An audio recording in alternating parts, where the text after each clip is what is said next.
नमस्कार, आप देख रहे हैं राजधानी समाचार। बात की जाए मध्य प्रदेश की और मध्य प्रदेश के साथ-साथ रीवा जिले की और रीवा के महाराज हैं, महाराज कहें या युवा नेता कहें जो राजघराने से तो लिखने हैं, लेकिन अपना जीवन पूरा सादगी भरा और राजनीतिक तौर पे गाँव क्षेत्र में घूमना और विकास करना। सिरमौर के विधायक हैं, दिव्यराज सिंह महासात हैं।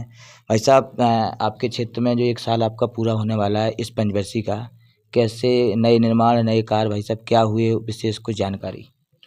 अ, सबसे पहले तो मैं आपके माध्यम से अपने भारतीय जनता पार्टी के अभी संगठन के चुनाव हुए हैं, तो मेरी सिरमौर विधानसभा में और पूरे प्रदेश में सभी नवनियुक्त मंडलाध्यक्षों को मैं अपनी तरफ से बहुत-बहुत बधाई और शुभकामनाएँ देता हूँ कि उन्होंने भारतीय जनता पार्टी में एक ये नई शुरुआत करी है, एक पदभार लिया है, तो उसके लिए मैं उनको शुभकामनाएँ देता हूँ। दूसरी चीज़ हमारे विधानसभा चुनाव के लगभग 1 साल इस बार हो गए हैं। सिरमौर क्षेत्र की जनता के असीम प्रयास और कृपा के कारण आज मैं तीसरी बार उस क्षेत्र से विधायक हूँ। मुझे जब मैं पहली बार विधायक बना था तो सिरमौर क्षेत्र में जो मैंने देखा था कि सिरमौर एक बहुत ही पिछड़ा इलाका था। रीवा जिले से लगभग 40 किलोमीटर बाद से शुरू होता है और 100 किलोमीटर तक जाता है। और एक उसका टैग था कि सिरमौर क्षेत्र में जहाँ ददुआ रहते थे, जहाँ पर एक माने वहाँ पे डकैतों का क्षेत्र था, शिक्षा का अभाव था, रोडों का अभाव था। तो ऐसी चीज़ों को देखते हुए हमने सबसे पहला ये प्रयास किया कि वहाँ पर सड़कों का जाल बनाया जाए। नहरें जहाँ नहीं थी वहाँ पर सिंचाई की व्यवस्था पूरी करनी।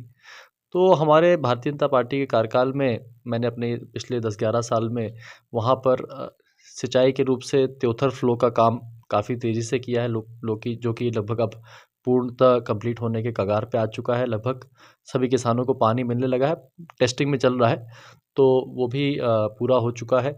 हमारे क्षेत्र में एक भी राष्ट्रीय राजमार्ग नहीं था, तो हमने 2-2 राष्ट्रीय राजमार्ग वहाँ पे रीवा से डभौरा और सिरमौर से प्रयागराज जो रोड जाती है रीवा वाली, उस पे जोड़ने का एक एनएच हमारे तरफ स्वीकृत हुआ है।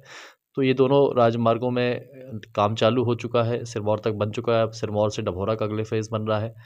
साथ में मेरी विधानसभा में एक भी शासकीय महाविद्यालय नहीं था, तो 2-2 शासकीय विद्यालय हमको एक जवा क्षेत्र में मिला है और एक बैकुंठपुर में मिला है। बैकुंठपुर में अभी पिछले सत्र में ही बस चालू हुआ है लास्ट में, तो अब उसके लिए हमको नवीन बिल्डिंग की हमको आवश्यकता है, उसको हम लोग आगे करेंगे। और भी अब जैसे कि हमको रोज़गार के लिए प्रयास कर रहे हैं कि वहाँ पर अब किस प्रकार से, क्योंकि पहले तो रोज़गार तो बहुत दूर की बात थी। लोगों को लाइट ही और सड़क ही नहीं मिलती थी। तो हमारा पहला फ़ोकस यही था कि सब जगह लाइट और रोड और पानी पहुँचाया जाए, तो वो हमने कराया है। अब अगले फ़ेज़ में हम कोशिश कर रहे हैं कि युवाओं को जो अच्छी एक तो एजुकेशन के बाद उनको कहीं न कहीं उनको रोज़गार देने का काम किया जाए। कठिनाइयाँ हैं क्योंकि हमारे क्षेत्र से कोई भी ऐसा रूट नहीं जाता है जहाँ पर कोई इंडस्ट्री लगे, ना ही हमारे यहाँ कोई माइन्स हैं। तो एक चैलेंज है ज़रूर। चैलेंज को हम लोग लेने का प्रयास कर रहे हैं और उसको कोशिश करेंगे कि हम अगली बार कोई न कोई ऐसी योजना लेकर के आएँ जहाँ पे हमारे युवाओं को कुछ न कुछ रोज़गार प्राप्त हो। कुछ आपके जीवन से जुड़ी बातें, जैसे आपके राजनीतिक गुरु कौन हैं? क्योंकि राजनीति जब शुरुआत होती है तो बड़ा एक महत्वपूर्ण किसी से राजनीति सीखना। आप किसे राजनीतिक गुरु मानते हैं और दिव्यराज सिंह का कौन है राजनीतिक गुरु को लगातार तीसरी बार विधायक बनना?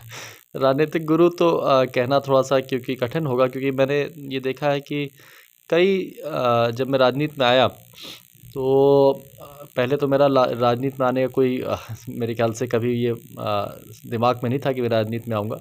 लेकिन परिवार ज़रूर राजनीति से जुड़ा हुआ था। मेरे पिताजी भी राजनीति में थे, मेरे दादाजी भी थे और कहीं न कहीं क्योंकि राज परिवार के होने के कारण सामाजिक रूप से हम लोग जुड़े हुए थे। तो मैंने अपने पिताजी से भी आदर्श लिया है, दादाजी से भी आदर्श लिया है। और मैं मानता हूँ कि एक किसी भी अच्छे राजनेता को बनने के लिए थोड़ा-थोड़ा सबसे जो अच्छाइयाँ होती हैं, उनको लेने का प्रयास करना चाहिए। चाहे वो शिवराज जी रहे हों, हमारे अभी प्रधानमंत्री हैं मोदी जी, तो सबसे हम कोशिश करते हैं कि हमारे साथ में भी जो कई सारे विधायक हैं, जो निरंतर जीतते आ रहे हैं, तो मैं लगातार उनसे बात करता हूँ, उनसे डिस्कस करता हूँ कि कैसे अपनी विधानसभा में वो कार्य करते हैं और उनकी क्या कार्यशैली है, जो उनको बार-बार जिताती है। तो सबसे प्रेरित होकर के, सीनियर से प्रेरित होकर के मैं प्रयास करता हूँ काम करूँ और जनता का आशीर्वाद है कि वो मेरे को बार-बार आशीर्वाद देते आ रहे हैं। बस इतना कह सकता क्षेत्र हूँ। की क्षेत्र में जाना, क्षेत्र का काम करना, जनता के बीच तालमेल बनाना और राज परिवार में एक तालमेल बनाना, सब दोनों परंपराएं आप निभा रहे हैं। कैसे ऐसे काम करते हैं? कैसे इतनी ऊर्जा आपके अंदर आती है? क्योंकि हर कोई नहीं कर पाता ये काम। देखिए, क्योंकि रीवा का जो क्षेत्रफल था वो तो पहले बहुत बड़ा था। आज लगभग 6-7 ज़िले हो गए हैं मध्य प्रदेश के। रीवा, सीधी, शहडोल, सतना, अनूपपुर, उमरिया, मऊगंज भी हो गया है। तो ऐसे 6-7 ज़िले अब रीवा राज्य के हो गए हैं। तो वो उतना बड़ा एरिया तो अब सँभालने की अभी मौका नहीं मिला है।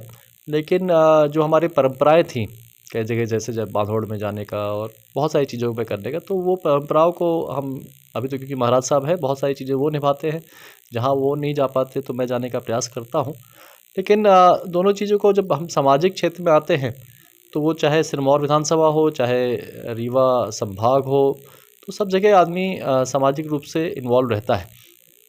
और अभी जैसा कि आप जानते हैं कि उम्र कम है, तो आदमी दौड़ भी जा सकता है। तो प्रयास करते हैं कि जितना अपनी ऊर्जा को इस्तेमाल करें सबसे मिलने के लिए, भेंट करने के लिए, और अपने क्षेत्र को और अच्छे से समझने का प्रयास करता हूँ। तो इस चीज़ में मेरा पूरा ध्यान रहता है, और जितना हो सकता है आदमी दिन भर के दिनचर्या में आदमी ज़्यादा से ज़्यादा अपने क्षेत्र को और अपने अ, विंध्य क्षेत्र को हम लोग आगे बढ़ाने का प्रयास करते हैं। आने वाले समय में पार्टी कोई बड़ा पद दे आपको, या संगठन दे, या सरकार में कोई कहीं जगह मिले, तो आने वाली जो आपको जिम्मेदारी मिलेगी उसके लिए आप तैयार हैं? आपको पार्टी दे या सरकार दे तो कहीं आप उसको स्वीकार करेंगे? देखिए, पार्टी ने एक मुझे ज़िम्मेदारी दी है विधायक बनने की। मुझे सिरमौर विधानसभा से मुझे टिकट दिया 3 बार से, और निर्वाचित होकर के मैं वहाँ पे जा रहा हूँ अपनी विधानसभा से। तो देखिए, पार्टी जो काम देती है, मैंने राष्ट्रीय युवा मोर्चा में भी मैंने काम किया है। तो देखिए, ये तो पार्टी का काम है, किसको कहाँ पे सक्षम समझती है। जो भी पार्टी का कार्य होगा, चाहे वो संगठन के रूप से चाहे हो, चाहे सरकार के रूप से हो, या चाहे आम काम कार्यकर्ता के रूप से हो, हम सभी को अपने दायित्व को पूरा करने का प्रयास करते हैं और आगे भी करते आएँगे। ऐसा नेचर हो तो कहीं न कहीं ऊपर वाला देता है, उसके लिए मैं उनको धन्यवाद देता हूँ, परमात्मा को।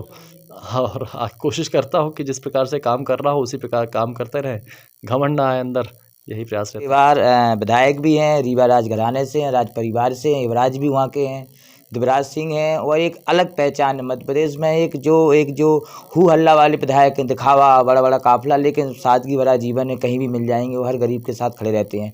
जुड़े हमारे साथ news coming report, Bhopal, Madhya Pradesh. Subscribe now and press the bell icon. Never miss an update.